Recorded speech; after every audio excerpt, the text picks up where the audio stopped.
Hello, my beautiful people and friends. Today I came to this cafe. It's called La Chronic. And I love this cafe a lot because it has this kind of vintage vibe to it. And I see a lot of foreigners every time I came here. I remember they had like cinnamon rolls. So I came here today because I want to eat the cinnamon rolls. I want to do some reading and some journaling as well, which I am very proud of because I actually read a lot when I came here. And I also did journaling, which is also another good thing for me. I'm currently reading The Sundial by Shirley Jackson. I have mentioned about this in my other video, and I think I've read more than 10 pages because I was on page 42, I believe. Yes, 42 here, but now I am on page, I think more than 50. It's 56. Now I am on page 56, which means that I read more than 10 pages today. Normally, whenever I come out to read, I would only read this much, like 10 pages, like for a very long time. But today I spent only like half an hour and I got like 10 pages. So that is really good. And lately I've been struggling with my work-life balance. I go to work, I go to school, and I have to maintain my hobbies. I just can't picture myself working every day and not fulfill my soul. Because I know I love my job, I love my school, which is not really true. I don't really like my school, but yes. I think this is a quote from Dead Poets Society. I haven't watched that movie or read the book yet, but there's this famous quote that stated something like, so earlier I went to check the quote to make sure that I got it right. So it says something like, medicine, economics, business, law are the things that are like noble pursuit and necessary to sustain our life, but things like poetry, literature, music, these are what we live for. And that's exactly right, because this is definitely how I feel about things.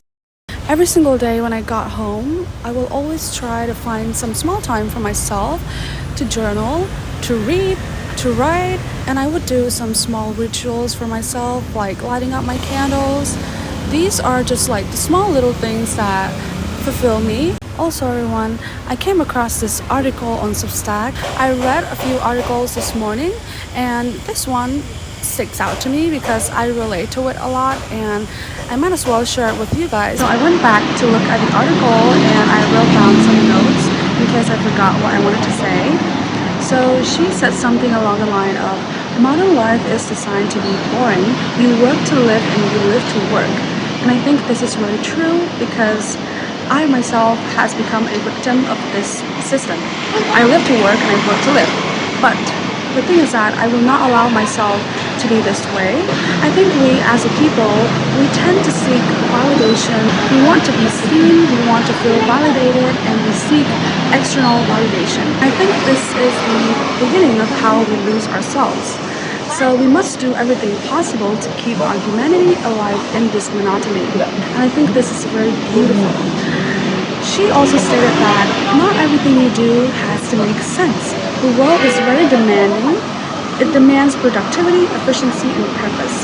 But what about the parts of us that want to feel something, that wants to feel alive? To be very honest with you, I don't really see myself working in 5 or 10 years.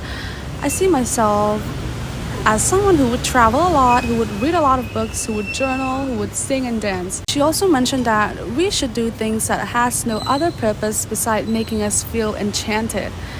I think this is really, really beautiful. These are the things that reminds me that I'm alive and not just existing, but I am living and experiencing in this whole world.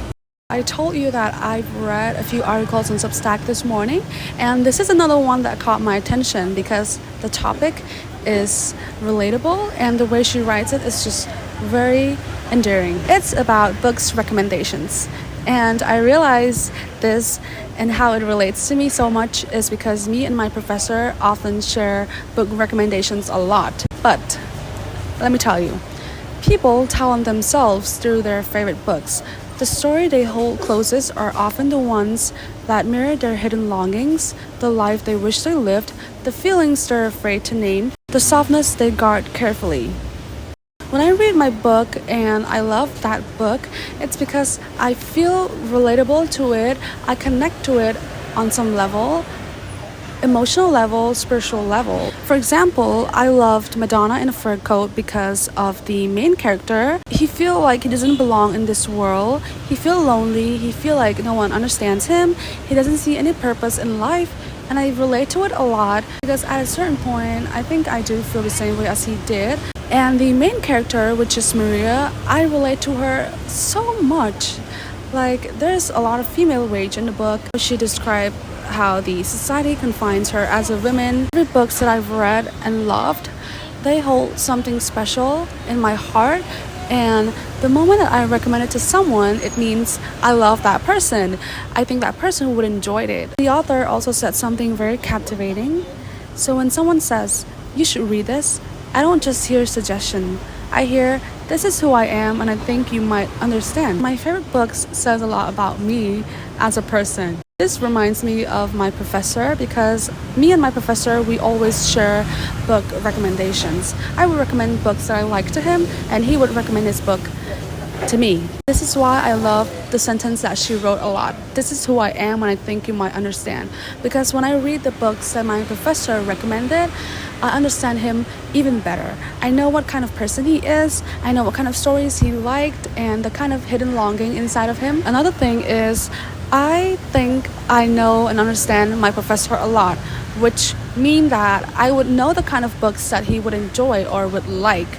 So every time I came across a book that I think he would enjoy, it always reminds me of him, and then I would recommend it to him and bring the book for him to read. This is why I think book recommendations is very intimate, because it's an act of self-disclosure.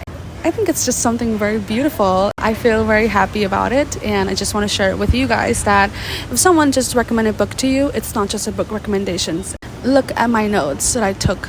It was very it looks so messy, but it's okay because I feel like my head works faster than my hands, which is why my letters looks very disoriented and disorganized, but it's fine. I think it's beautiful that way. Not everything has to be pretty. Okay everyone, so I really hope that you enjoy our small talk, and I will definitely think about something else next time to chat with you guys. Okay, so bye everyone.